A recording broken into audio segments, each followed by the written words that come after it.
నమస్తే, welcome to Suman TV. నేను మీ యామ్ని. ప్రస్తుతం మనతో ఉన్నారు ప్రముఖ ఆధ్యాత్మికవేత్త, ప్రముఖ జ్యోతిష్య వాస్తు పండితులు డాక్టర్ గుండపూడి శివసుధీర్ శర్మ గారు ఉన్నారు.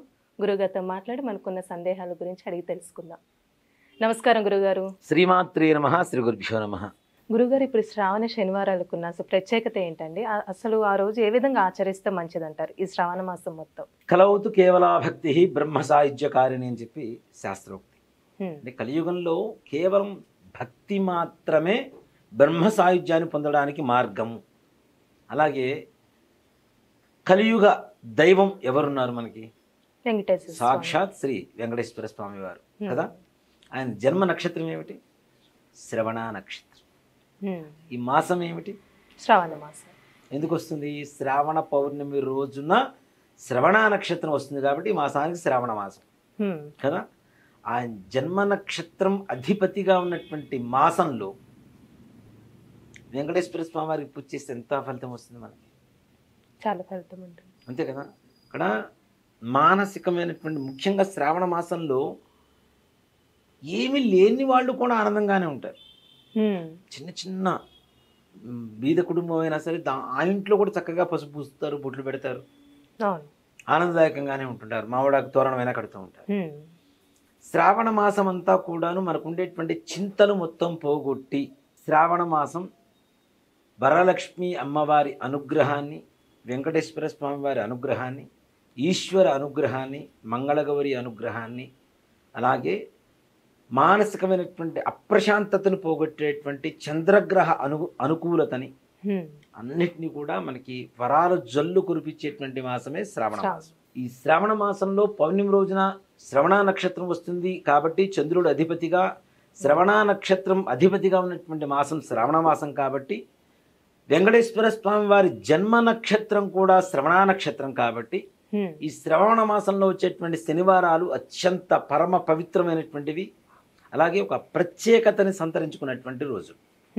మరి శ్రావణ శనివారాల్లో ఎలా పూజ చేయాలి, ఎందుకు చేయాలి అంటే, ఎవరికైతే నవగ్రహాలలో చంద్రగ్రహ ప్రతికూలత, శనీశ్వరుడి గ్రహం అంటే శనీశ్వర గ్రహం అని పిలుస్తాం కదా, శనిగ్రహం అంటూ ఉంటారు. ఇప్పుడు అతి తక్కువగా హీనంగా చూసేటువంటి వాళ్ళు ఎవరున్నారు అంటే శనీశ్వరుడే. ప్రతి ఒక్కరు చూడండి శనిగాడు అంటాడు. శనిగాడు. ఇప్పుడు రవి గ్రహం, చంద్రగ్రహం, కుజగ్రహం వీటిలన్నింటినీ కూడా గ్రహాన్ని పిలుస్తారు. శనిగాడు నెత్తిన కూర్చున్నాడు ఏంటిరా అని పిలుస్తుంటారు.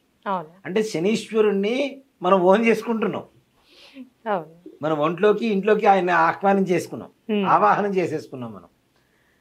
ఆ శని బాధలు, ఏళ్ళనాటి శని బాధలు ముఖ్యంగా ప్రస్తుతానికి ఉన్నటువంటి వాళ్ళల్లో మకర, కుంభ, మీన రాశి వాళ్ళు, కర్కాటక రాశి వారు, అలాగే వృశ్చిక రాశి వారు, అర్ధాష్టమ శని, అష్టమ శని, ఏళ్ళనాటి శని బాధలు ఉన్నటువంటి రాసులు ఇవన్నీ కూడా. ఇలాంటి వాళ్ళకి చాలా విశేషమైనటువంటి, వాళ్ళ కష్టాలు తీర్చేటువంటి విశేషమైనటువంటి ఒక వ్రతమే ఈ శ్రావణ శనివారాల్లో చేసేటువంటి 7 శనివారాల వెంకటేశ్వర స్వామి వారి వ్రతం. అంటే వ్రత విధానం అసలు ఏ విధంగా ఉంటుందండి? ఈ మనకి తిరుపతిలో ఎన్ని కొండలు ఉంటాయి? 7 కొండలు కాబట్టి 7 శనివారాలు.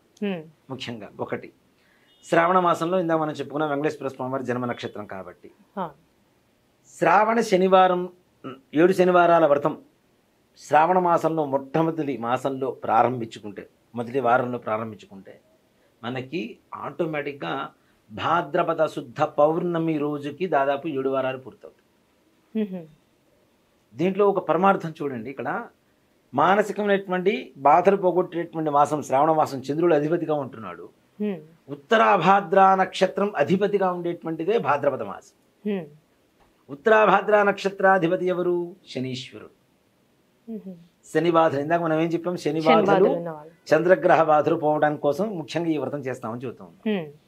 ఉత్తరాభాద్ర నక్షత్రం చివరి రోజున వస్తుంది కాబట్టి శనివారం రోజున వస్తుంది. ఆ పౌర్ణమి రోజుకి దాదాపుగా ఉత్తరాభాద్ర, పూర్వభాద్ర నక్షత్రాలు ఉంటాయి కాబట్టి ఆ శనీశ్వరుడి బాధ నుంచి శాశ్వతమైనటువంటి విముక్తి కలగడానికి వ్రతం చేస్తూ ఉంటారు ఈ శ్రావణ శనివారాల వ్రతం. శ్రావణ శనివార వ్రతం చేయాలి అంటే మనం పూజ చేసుకున్నటువంటి గదిలో కావచ్చు, మరొక స్థలంలో కావచ్చు, పక్కన చక్కగా శుభ్రంగా ఆవుపేడతో అలికి వరిపిండి, పసుపు, కుంకుమ చూర్ణాలతో ముగ్గులు పెట్టి చక్కగా ఒక పీట, ఆ పీట కూడా శుభ్రంగా కడిగి మొత్తం తడారిపోయిన తర్వాత పసుపు పూసి కుంకుమ బియ్య పిండితో బొట్లు పెట్టి హ్మ్.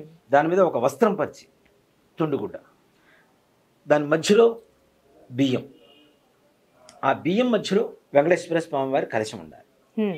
ఈ కలశం ఎలా ఉండాలి? బంగారంతో కావచ్చు, రాగితో కావచ్చు, ఇత్తడితో కావచ్చు, వెండితో కానీ, చివరికి మన మట్టి ముంతలు ఉంటాయి, మట్టి పాత్రలు, అవైనా సరే కావచ్చు, మన శక్తి అంతే.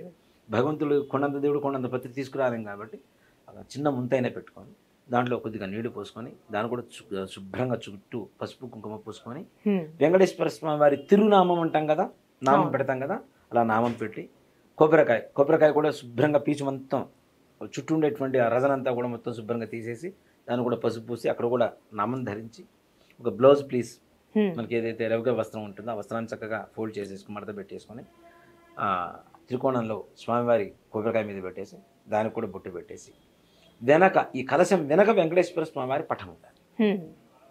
ఆ పటాన్ని కూడా చక్కగా బొట్లు పెట్టుకోవడం. వీటితో పాటుగా మనకి వెంకటేశ్వర స్వామి వారి అనుగ్రహం అనేది చాలా తొందరగా కలుగుతూ ఉంటుంది. ఇప్పుడు మనం ఎక్కడైనా రోడ్డు మీద వెళ్ళేటప్పుడు చూడండి, శంఖచక్ర నామాలు అలా వేసి ఉంటాయి, పసుపుతోనో దాంతో రాసి ఉంటారు. చూడగానే దండం పెడతామా లేదా? పెడతాం. కాబట్టి మన మనస్సు సంపూర్ణంగా వెంకటేశ్వర స్వామి వారి మీదనే నిమగ్నం చేస్తూ లగ్నం చేస్తూ ఆయన అక్కడ వచ్చి ఉన్నాడు అని చెప్పడానికి ఆ గోడ మీద కూడా చక్కగా శంఖచక్ర నామాలు పసుపు కుంకుమ కలిపేసి చక్కగా బొట్టు పెట్టేసుకోవచ్చు. అంటే ఈ విధంగా మనం 7 వారాలు ఒకసారి పెట్టిన విధంగా దాన్ని కదిలించకూడదు. 7 శనివారాలు అదే విధంగా ఆ పీఠం అక్కడే ఉండాలి, దాన్ని కదిలించకూడదు. దాంతోపాటు అఖండం వెలిగించాలి. అఖండ దీపారాధన అంటాం కదా, ఎప్పుడు ఈ 24 గంటలు 7 శనివారాలు వెలుగుతూనే ఉంటాయి. దాన్ని కూడా మట్టి ముక్కులు తెచ్చుకోవడం, చక్కగా శుభ్రంగా కడుక్కోవడం, చుట్టూ పసుపు పూసేసి గంధం పూసి బొట్లు పెట్టుకోవడం, 2 ముక్కులు ఒకదాని మీద ఒకటి పెట్టేసుకోవడం. ఒక విస్తరాకు తెచ్చుకొని విస్తరాకులో వడ్లు పోసి వడ్ల మధ్యలో ఈ మట్టి ముక్కులు పెట్టి నువ్వుల నూనె కావచ్చు, ఆవు నెయ్యి కావచ్చు, మన శక్తి కొలది. ఇంకా 7 వారాలు దీక్షలానే ఉండాలి తప్పనిసరిగా. ఈ 7 శనివారాలు ఈ అఖండం పెరుగుతూనే ఉండాలి. అందుకని అఖండం ఒత్తులు 2-3 ముందుగానే వేసుకుని నూనె వేసుకుని తడుపు పెట్టుకుంటే ఒకటి కొండెక్కే సమయానికి ఇంకోటి చక్కగా వెలిగించుకోవచ్చు మనం. అలా అఖండం దీపారాధన చేసుకోవాలి. బ్రాహ్మణ్ణి పిలిపించుకొని విఘ్నేశ్వర పూజ చేసి చక్కగా నవగ్రహ మండపారాధనతో సహా శ్రీ అలివేలు మంగా సమేత శ్రీ వెంకటేశ్వర స్వామి వారిని ఆవాహన చేసుకొని వ్రత కథ వ్రత కథ చదువుకొని అక్షతలు శిరస్సును దాచుకోవడం, ప్రతినిత్యం పూజ చేస్తూ ఉండాలి. ప్రతి శనివారం వ్రతం కథ ఇవన్నీ కూడా చేసుకుంటాం. ఇప్పుడు లాస్ట్ వారం ఏమైనా ప్రత్యేకంగా చేయాలండి? 7వ వారం ఇంకా అవకాశం ఉంటే భగవన్నామ సంకీర్తన, భగవన్నామ స్మరణ వేరు, సంకీర్తన వేరు. సంకీర్తన అంటే సంగీతం. చక్కగా ఏదైనా నామస్మరణ కావచ్చు, ఏదైనా భజన కావచ్చు, సంకీర్తన కావచ్చు. ఈ వ్రతమంతా కూడా పూర్తి చేసుకున్న తర్వాత ఒక 7 బ్రాహ్మణులకు కానీ ఏదో మీకు అవకాశం ఉండేటువంటి ఒక 7 పిలిపించి చక్కగా వాళ్ళకి ముందుగా వాళ్ళు తలస్నానం చేయడానికి ముందు రోజే వాళ్ళ ఇంట్లో మనం కొన్ని వస్తువులు ఇచ్చేసి రావాలి. కుంకుడుకాయలు పెట్టుకోవడానికి, బ్రాహ్మణులకి నూనె ఇవన్నీ కూడా ఇచ్చేసి రావాలి. బొట్టు కట్టుకోవడానికి వస్త్రం కూడా ఇచ్చేసి వస్తే వాళ్ళు మొత్తం కట్టుకొని స్నానం చేసి కట్టుకొని వస్తారు. వచ్చిన తర్వాత చక్కగా వారికి పాద పూజ చేసి వారికి భోజనం పెట్టడం. భోజనం పెట్టే అవకాశం లేదంటే స్వయం పాకం ఇవ్వడం. 7 సప్త మహర్షుల అనుగ్రహం తప్పనిసరి కలుగుతుంది. 7 అంటే సప్త మహర్షులు కదా, ఈ సప్త మహర్షుల అనుగ్రహం తప్పనిసరి కలుగుతుంది. ఋషివాక్కు అంటాం మనం. ఋషివాక్కు అంటే పొరపాటును కూడా పొల్లుపోదు, వాళ్ళు ఇచ్చితే జరగాల్సింది కదా. వాళ్ళు మనస్ఫూర్తిగా ఏదైతే మిమ్మల్ని ఆశీర్వదిస్తున్నారో ఆ ఆశీర్వచనాలు ఖచ్చితంగా నిజమవుతాయి ఈ 7 శనివారాల వ్రతం చేయడం ద్వారా. శ్రావణ మాసంలో శనివారం వెంకటేశ్వర స్వామి వారికి చాలా చాలా పవిత్రమైనటువంటి రోజు. శ్రావణ పౌర్ణమి రోజు కూడా స్వామివారికి చాలా ప్రీతికరం. అంటే మధ్యలో ఏమైనా ఆటంకం అలాంటివి వస్తే ఆ వారం ఆపేసుకొని మరుసటి వారం చేసుకోవచ్చు. అంటే అది 7 వారాల కింద అవుతుంది అంటారు. ఇప్పుడు ఆడవాళ్ళకి ఇబ్బంది లేకుండా ఉండదు కాబట్టి దాంట్లో సమస్య ఏం లేదు. చక్కగా మరుసటి వారం కౌంట్ చేసుకొని చేసుకోవచ్చు వారు. ఈ విధంగా చేసుకుంటే వెంకటేశ్వర స్వామి వారి అనుగ్రహంతో కలియుగంలో ఆయన దగ్గర ఎంత ఐశ్వర్యం ఉందో అంతటి ఐశ్వర్యవంతులుగా మారడానికి మంచి అవకాశం దొరుకుతుంది. ఈ శ్రావణ శనివారం 7 శనివారాల వ్రతం, వెంకటేశ్వర స్వామి వారి వ్రతం. చక్కగా పుస్తకాలు దొరుకుతాయి, వ్రత కథలు మనం చదువుకోవచ్చు. దాంట్లో పూజా విధానం దొరుకుతుంది. ఇది చేయండి. ఇది చాలా తక్కువ మందికి తెలిసినటువంటి ఒక వ్రత విధానం. చాలా అరుదుగా వెంకటేశ్వర స్వామి వారి మీద అత్యంత ప్రేమ, ఇష్టం, భక్తి ఉన్న వాళ్ళకి కొంతమందికి తెలుసు హ్మ్. ఈ వ్రతం సంగతి.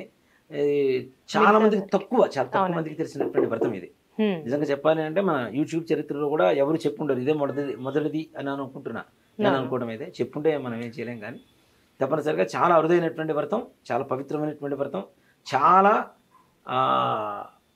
పటిష్టమైనటువంటి, తొందరగా అనుకున్నది భగవంతుడు మన జరగాలి. చెంత చేరి మనల్ని అనుగ్రహించేటువంటి ఒక విధానం. ఈ విధంగా చాలా చక్కగా తెలియజేస్తారండి. ధన్యవాదాలు. శ్రీమాత్రే నమః. శ్రీ గురుభ్యో నమః.